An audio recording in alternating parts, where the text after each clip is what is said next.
Dean, you're how old, Dean? 92. I'll be 93 in August. Okay, Dean's 93 years old. He's got more hair than both of us combined. So let me set this up. We're here with Dean Goff, and you were from, I think you said 4 years in Marfa? No, I wasn't there that long. How long? I was there about a year altogether. I learned my advanced training in Marfa. I see. Then I went from Marfa to San Antonio to Randolph Field to get in so I could be an instructor. I was a cadet and later on an instructor. All right. What we're doing is telling the story that's been all but lost about the military history there in Marfa. There's nothing left of the base anymore except for the runways. Cement runways. Yeah. Oh. And so we don't have the physical architecture to represent what was there. But what we do have is the old 1942 USO Hall, which was built in town. That was just repaired and fixed up. What we want is talk about those days when the Marfa Army Air Base was at its peak. When was the last time you were in Marfa? I drove through there once in about 15 or 20 years ago. I haven't been to Marfa in a long time. We don't do much traveling anymore. I remember the courthouse. Let's see, I can't tell you how to get there. I think I could get there if I went to town. Marfa and Alpine were about the same size when I was there. Wow. Not true anymore at all. Really? Alpine's, I would say, 3 or 4 times bigger. Is Yeah, that right? at least about 7,000 or 8,000 people. Yeah. I think there were 2,800 or 2,400 or something like that when we were there. Alpine and Marfa were about the same size. Matter of fact, I lived in Alpine when I was an instructor. I drove back and forth every day. Very little narrow road. It wasn't very much of a wide road. It wasn't much of a highway, really. Was it paved though? Yeah, it was paved. And what kind of car would you drive? Were you I had driving? a 36 Ford Uh-huh. Club Coupe. In other words, it's the beginning of what Mercedes comes out with now. It had a seat in the back and seats in the front, and a convertible top. So with your 36 Club Coupe, was that any worse of a driving experience than driving around in That was a good car. You didn't live on the base then? I did when I was a cadet, of course. But not when you were an instructor? Not when I was an instructor. Where are you from? I'm sorry. I know you're from California. You're from California as well? Well, that's where we met. It was out in California. I lived there but I was born and raised in Minnesota. So you come from Minnesota and you get to West Texas and Alpine and Marfa. Was this the most foreign place you'd ever been? Yeah, I guess. Don't look at me because we didn't meet until No, I after know, the war, but honey. it's when I came to this part of the country, I was led to believe that everybody wore a 45 on their hips. And, as a matter of fact, I went through Van Horn at the time. They were wearing 45s on their hips. Right. And I thought maybe El Paso was the same way, but and Marfa would probably be the same way. But all the time I was in Marfa, I never saw anybody carrying a gun.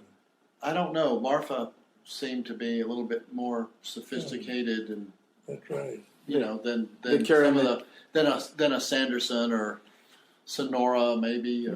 Were there very few military-age men in Marfa or Alpine who were not in the military? I'm thinking that if I went to Marfa during the war, I wouldn't see many young men there because they would be in the military. Not many young men, no. Mm-hmm. They'd be older people. I lived in Alpine, and the two ladies that owned the house that I lived in, one of them was the registrar at the school at the college, and the other one had a dress shop down on the main street. Oh. But I remember in town also, but that was Alpine, though I better not. Alpine had a railroad track that went right through the town. But Marfa, the rail line didn't go right through the downtown area. Yeah, Marfa did. Or does. Right through the middle of town. That's funny, I don't recall that, but I do recall the one in Alpine because there were a couple of restaurants on the other side of the tracks that I used to go and eat at.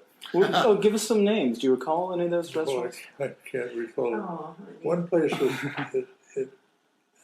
I remember it so well because it had a giant plate that you ate that they served you, and on it was a steak, and it was so large that it hung over the side. Wow. That was on the other side of the tracks. That's Texas. When I came from California, and when I had everything you're saying is what I thought that Marfa would be like too. That people would be carrying guns and the steaks would be huge. Now, I noticed in your yearbook there it says you were in Hemet, California. Is that correct, or did I read that right? You mean where I'm from? Yeah. Well, not drafted. I signed up for the Air Force in California. Oh, so you were from Minnesota, and then We lived in California when I was in the service. That was my primary flying was at Hemet.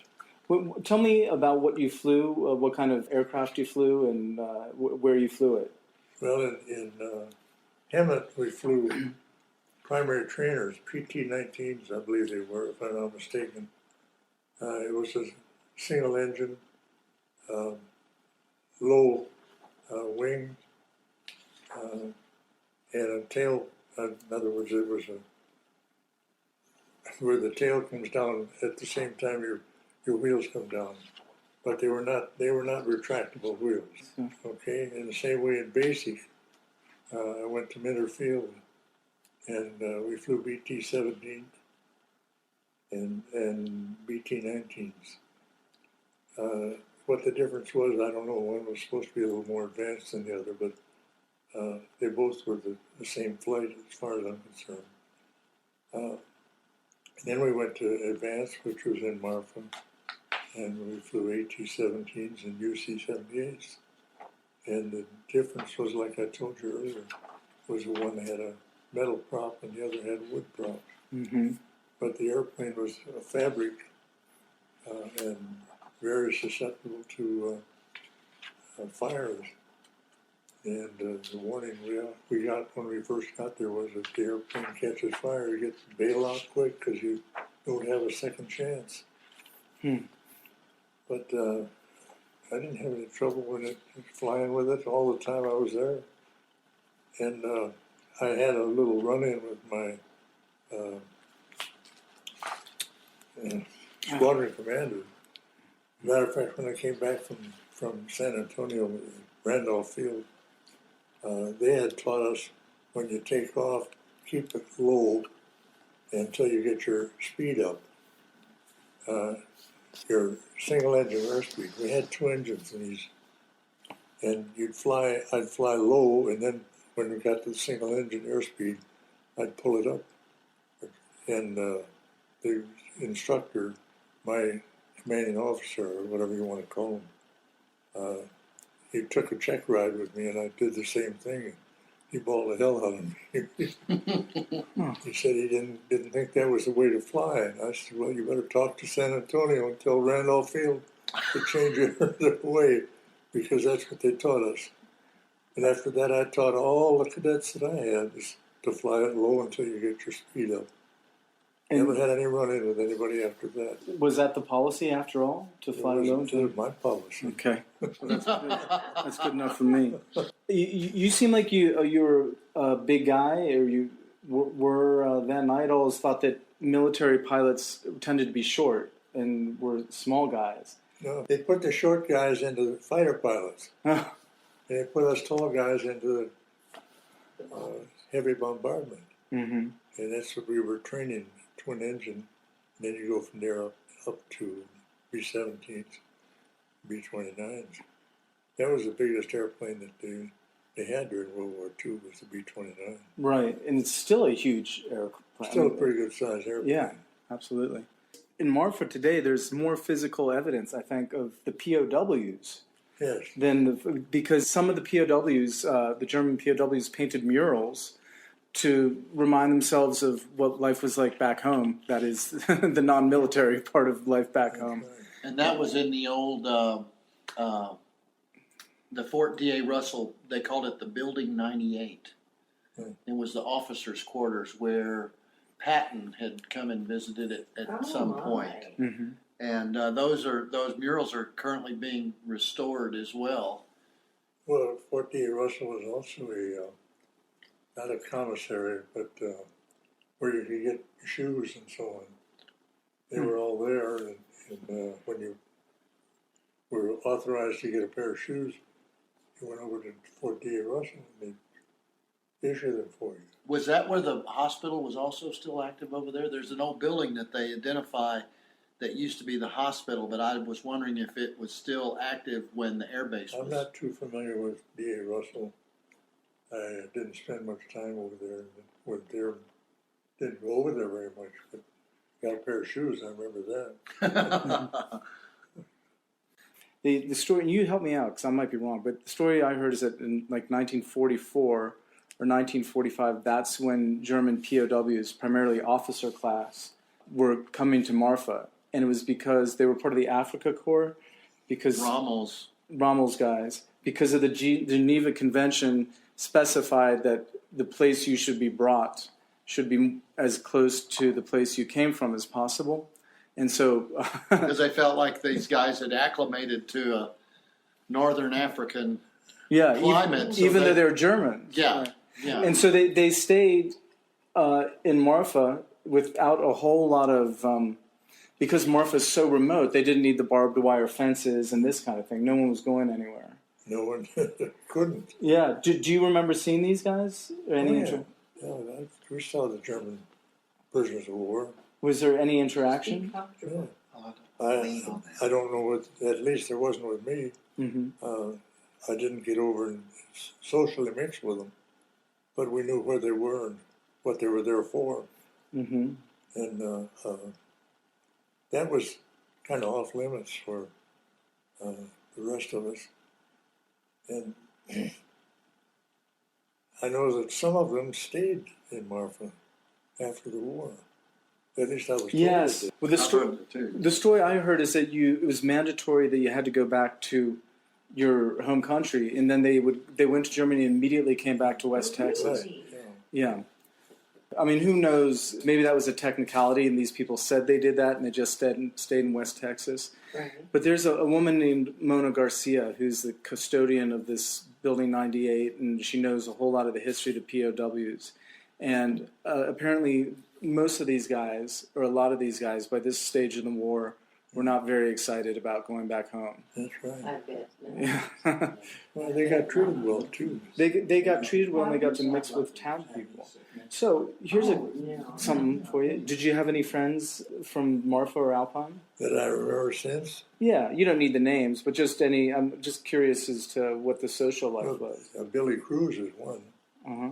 Billy Cruz, and matter of fact, I gave him a copy of this. I had two of them. I gave him one of these, and the son probably still has it. He lives here in El Paso. And He has a restaurant on just across the border in New Mexico. you know him from the military. Beg pardon? You know Billy Cruz was in the Well, I military. went in. I ate at his restaurant down there. In El Paso? No, in Alpine? well, both in Marfa and here. Oh, I missed that. Do you know anything? Where was it? Billy Cruz was on the main street. As I remember it, now I may be wrong, but the highway went through, and the main street that we're talking about that's wide, he was right on the corner. Where did it might be where one of the three gas stations were. And what kind of food? This was a huge steaks you were talking about? Steaks and everything. He has yes. everything there, but here is a He's steak known house. for his steaks. Huh. You know, Oh, yeah, we could take you. Oh, I was going to say, I'm very interested in going. Do you recall any friends or even enemies you had with people in the town or Alpine? I remember, does the word Shamali mean anything to you? Shamali? The name Shamali, he has a dealership here in town. Excuse me. The Shamali you knew, though, died. Yeah. And his son... No, the Shamalis that I'm referring to worked with Farah Manufacturing Company. and he was in charge of the rest of the eating, what do you call it, the dining area of the factory. The factory had about 4,000 or 5,000 employees. Wow. And Yeah. he used to serve the food. And they're both dead now, his wife and himself. When you left the military, you didn't think about becoming a pilot? You thought about becoming a doctor? Well, I was in optometry school before. And at that time, an optometrist wasn't considered very much as far as the military was concerned. Mm-hmm. They'd take you in and make you a sergeant. Now they take you in and make you captain. A little difference. Yeah. But And it seems like an optometrist in the Army, I mean, in any branch, would be very very important. important. Particularly with because- flying. Especially with flying. Well, especially- they used to make me a sergeant, and then I could sit in. Well, I was an aviation cadet, so I really wasn't a sergeant. But they would assign me to the hospital, and I would do the eye examinations.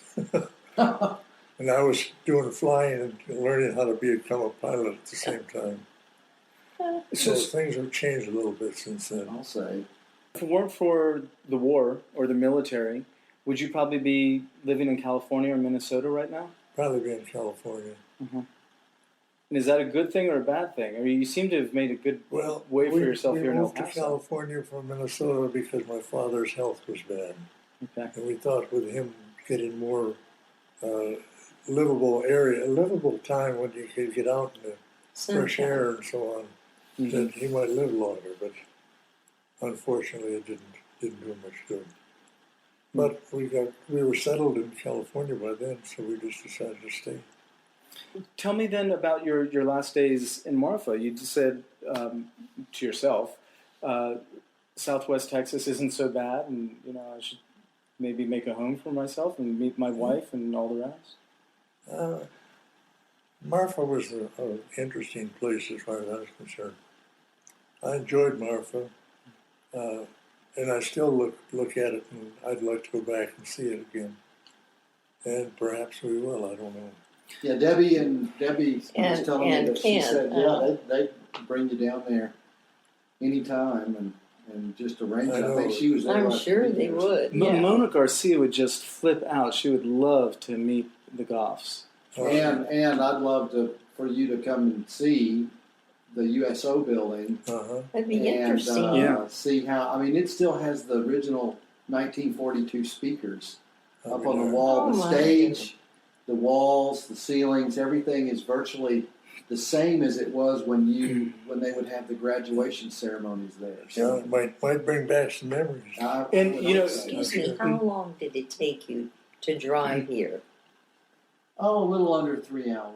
Two and a That's half not to too 3, bad yeah. for you. And Marfa does have an airport. Yeah. It's just not. It's a tiny little airport for private planes. It was I think what they referred to it there back in the World War II days was the auxiliary field. So it was the major air base, but then they had the what is now the Marfa Municipal Field. We had three or four auxiliary fields. One is up in Valentine. All right. Valentine is almost nothing right now. Well, it never was much. There you go. It never was much of anything, but at least it had an airport. There's a wide spot in the road. Yeah, that's right.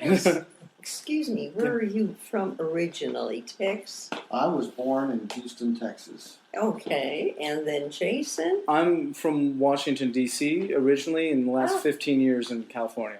For goodness sakes, Yeah. from D.C. Yeah. Well, that's why I tell you, when I came out here, I had all these images of Texans, with cowboys, the guns, the whole bit. Belts, a lot boots. of them are quite Wranglers. Nobody wears that stuff anymore. Well, would you believe when we moved from California to here, El Paso, all my friends said, El Paso, where is that, Mercy?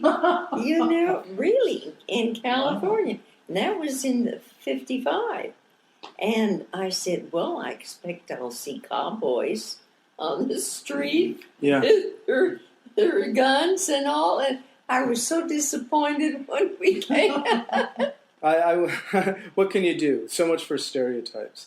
I have a question. Do you remember any difference in personality between Marfa, the town, and Alpine, the town? You said they were similar in about size. Well, I lived in Alpine, so Mm-hmm. I guess I probably remember more about Alpine than I would about Marfa. But the people, honey, Well, wants you're- to The know. people were People- friendly. They were very friendly In both. in both of them. I think maybe during the war, if you see a soldier or an officer, you're going to be friendly.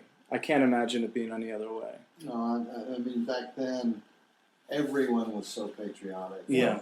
That's right. And do you remember? I think I asked part of this question earlier, but is there any particular USO show that happened there in the hall that you recall? I mean, probably there wasn't a Benny Goodman band or, you know. I don't recall anything that stands out in my memory. Do you recall that summer? I guess you don't have a lot to judge by. Just that one year, was it particularly hot, particularly cold? Anything stands It's out? cold in the wintertime, I know that. No snow, or was there snow? And then, well, it snow and then go away real quick. Yeah. We didn't have to stay on the ground very long. And how many of the people you worked with went overseas? I think most of them went overseas. Matter of fact, I was scheduled to go overseas, but I was flying over Sioux Falls, South Dakota at 12,000 feet, and the war ended. And I was supposed to be assigned to go in the next group Wow. overseas. You were in the air when the war ended? Yeah. And what did they tell you? Did you hear it on the radio? They said the war is over, and I said, let's see how quick we can get on the ground. And This we all- assignment's over. Uh-huh. we were flying in formation. You Mm. know, we had about 30 B-17s flying in formation, Oh, and wow. the war ended. And boy, you should have seen the guys peel off. But no, you must have been expecting, people must have known that it was going to come soon. Well, you know it was going to come, but you didn't know when. Yeah, So that's right. whenever it comes, it's a godsend. Do you, did you ever get a chance to, and does it interest you enough to visit the commemorative Air Force in Midland? Or, Oh yeah, or we've when- been there. We've Yeah. been there. Matter of fact, we've been up in the B-29. It's, Oh, He showed me the B-17, which great big hole oh to yeah. get to the. Well, they used to have one up in Alamogordo that was used for fighting fires. Trying to say that.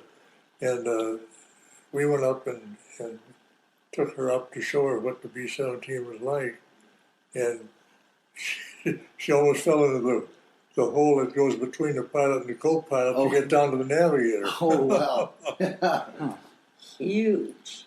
That was Yeah, pretty- those Huge. when those engines start up in that thing. I mean, there's just nothing like that sound. My favorite sound is the P-38s. Were there P-38s out at the Marfa Army Yeah. Airfield? Uh-uh. P-38 was a fighter, and you'd have to go to Phoenix, I guess, to see them or to get near them. But everything we had was preparing for heavy aircraft. So it was you were preparing training pilots to fly. Which kind of aircraft and bombers? Well, they were when I was transferred out of Marfa, I went to Hobbs, New Mexico, and we had B-17s there, and that's the indoctrination to the B-17. And I'll tell you, the first one that I had, the instructor had me put up the blind so I couldn't see, and I had to make a blind takeoff. Instrument takeoff. That's the Oh. first one that I'd ever done in my life. Yeah, it sounds scary. I'm glad I wasn't on that plane. So in Marfa, they were training pilots to go fly B-17s and what else? Well, you went from there up to B-29s. If you, Oh, okay.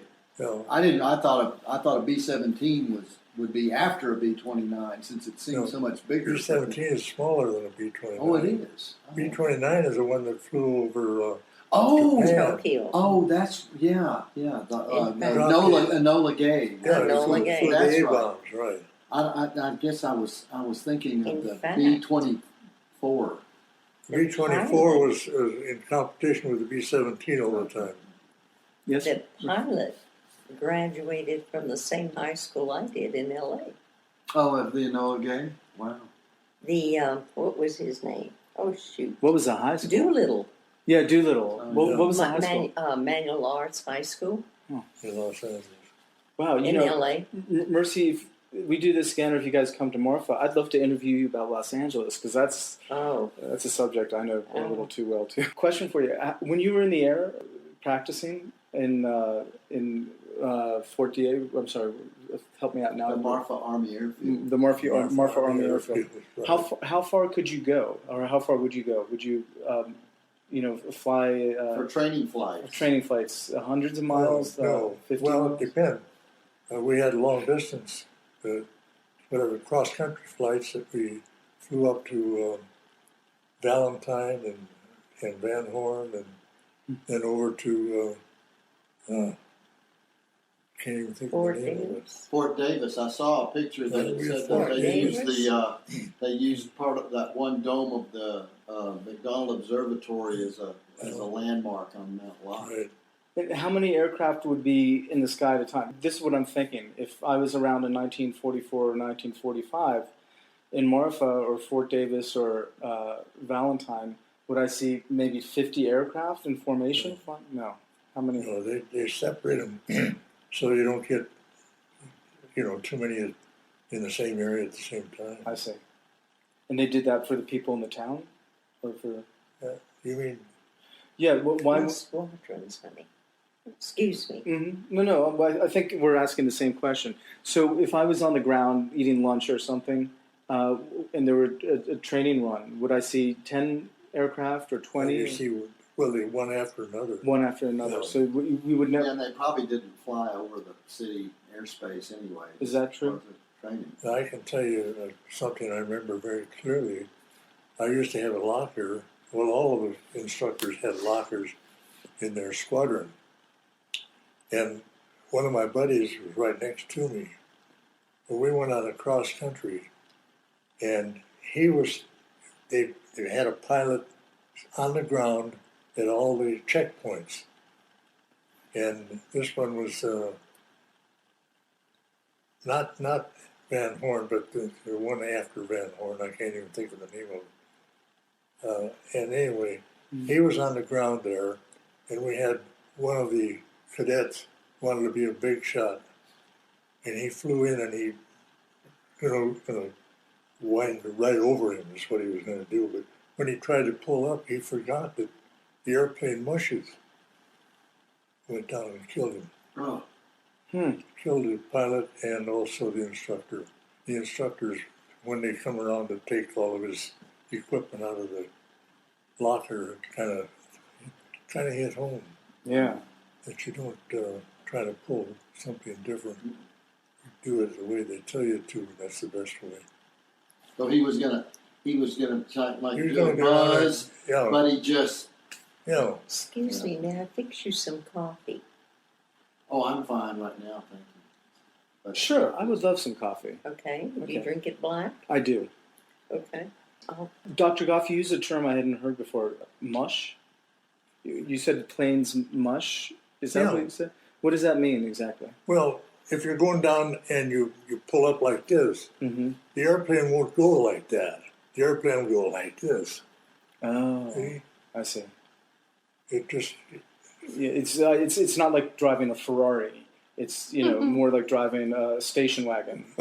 So it doesn't well, do. yeah, well, I guess without enough speed and And you're close to the ground. and if it's not some real powerful plane, and when he just got too low, and you just keep going like that, and just bang. What do you remember of your commanding officers? Were they fair, loud, good? they were very, very fair, very good. I've got pictures of them in there if you want to. Yeah, sure. look at You them. want to go through some? I was in Squadron 23, I believe. Here, text. No. The one thing you always remember about training is the physical exercise. We had classes when you had to go through it. You had to take your exercises. What kind of stuff did you do? Oh, name it. Really? You know, everything that you can imagine. Huh. You know, the sitting up and the push-ups and the chinning yourself and all that stuff, plus racing around the track. And you had to spend so much time in it every day. There was our squadron commander. Let me just read this title for. This is 43 the Marfa Tower, 44C. class of '44, Marfa, Texas, and it's basically the yearbook for your squadron. Is that what it was referred to? This is the squadron here. See? Squadron 23. That's you. Okay. So there's different squadrons in that same yearbook, just like freshmen, sophomores, Like juniors, yeah, and like seniors. a Like classroom. Right. Oh. Do you remember any of these guys as far as Yeah, personality? we had some Well, officers. let's talk about them. What was Lieutenant Vern Larson like? This The guy. officers that were assigned to us, they were taking the same training that we were, only they were lieutenants and we were cadets. Mm-hmm. We were getting $150 a month, and they were getting probably $300 or $400 for the same training. Were they going through the same training as Yeah. you, so that they would know what you were being trained, or No, they were being trained for. they were being having to be trained trained for the pilot. first time too? Okay. No. But this is Leisner. I remember him. Mm-hmm. He was a very, very nice guy. Mm-hmm. Very much a future officer. You could tell it the way they handle themselves. But we used to do this all the time. Yeah, the marching. Marching. Yeah, that's not from Marfa. What is? That's a fighter plane. Oh, I see. Okay. Yeah. This is a Navy plane. You can tell that because the wings are. So when did the Air Force come into being? The Air Force was formed, I believe, in 1946, if I'm not mistaken. Okay. Before that, it was Air Corps. And when I got out of the Air Corps, they told me that I should stay in the reserve, and in the reserve, I could transfer to the Air Force. But I never did. I got in the reserve, and the day they said I could get out, I got out. There's the buildings I'm where sure. the cadets used to live. Oh, sure. Yeah. That looks like the ones we saw in this the 8mm. I guess it was 16mm back then. She, So this woman who runs Building 98, she's restored it, and she's the one who has given a lot of attention to learning about the POWs who were there. She says that the POWs, she has a few stories, but one is that they would walk through town. They would be marched through town, and they didn't get to necessarily interact with the townspeople, but people would see them walking through. They didn't have a gated or a fenced area that they stayed in.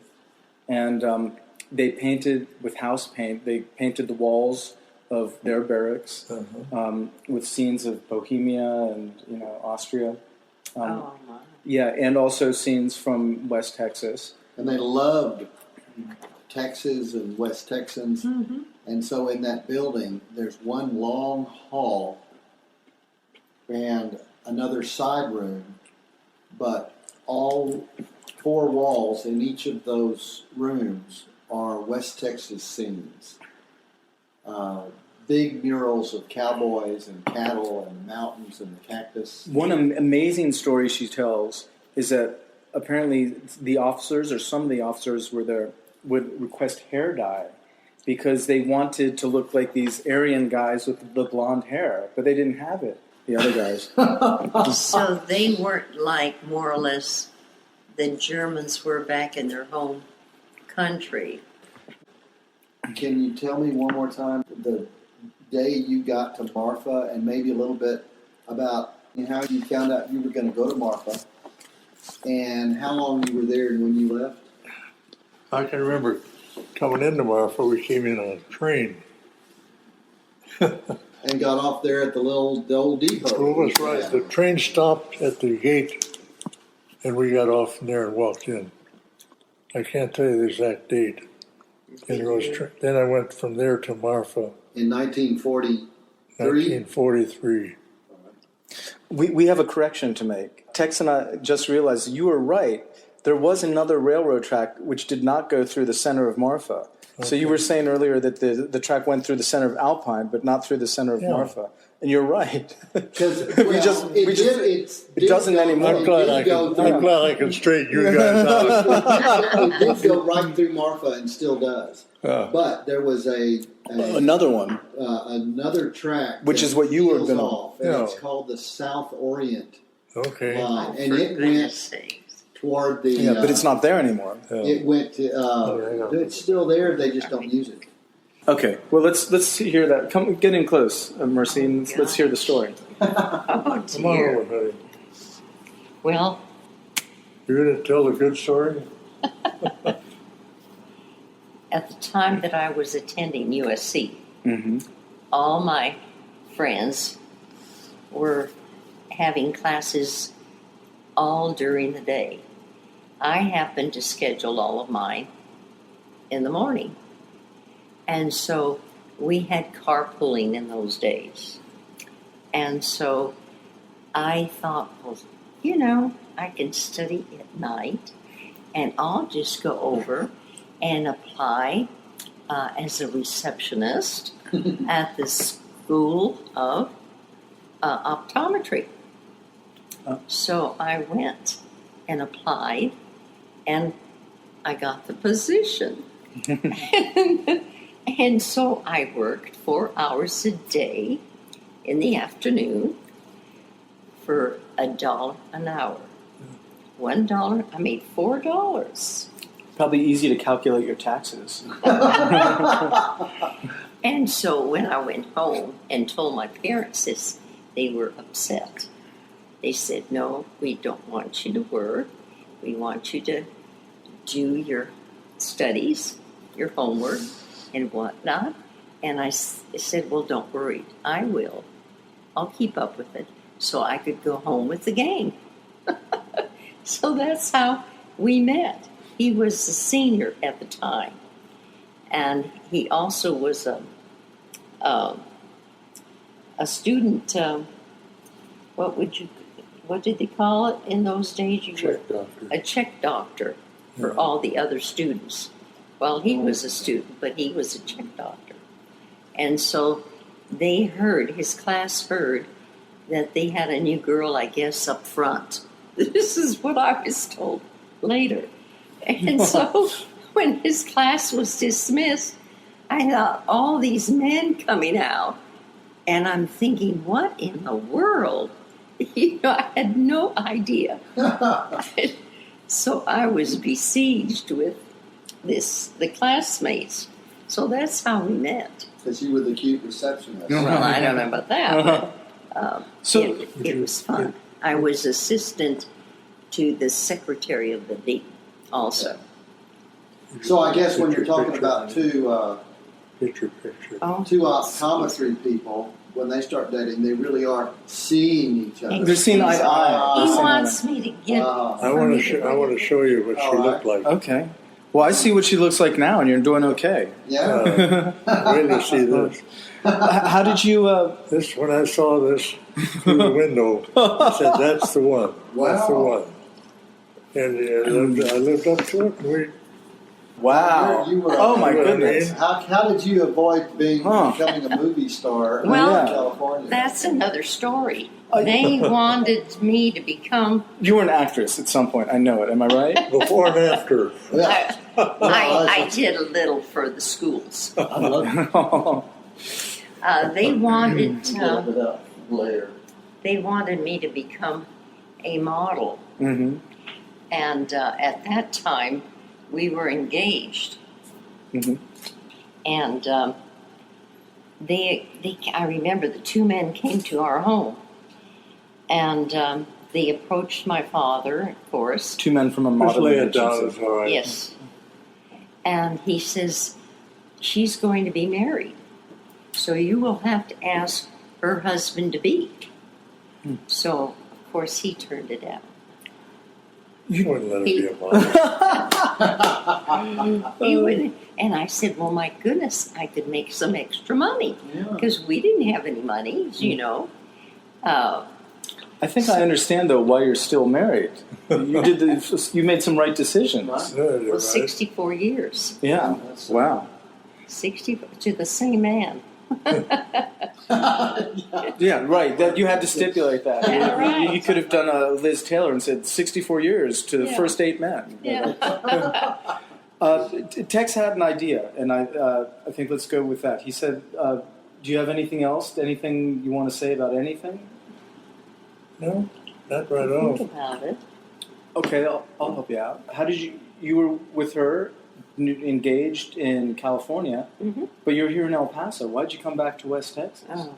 Oh, that's another story. Oh, you got We had 2 children, Okay, $2. and we lived in Altadena. You know where Altadena is? I pass The it. foothills, Pasadena is Pasadena- one. Yeah, I know it. I mean, Pasadena's down lower, and Altadena's. I'm Okay. fine by the mountains. I But know it. but the word says Alta means high.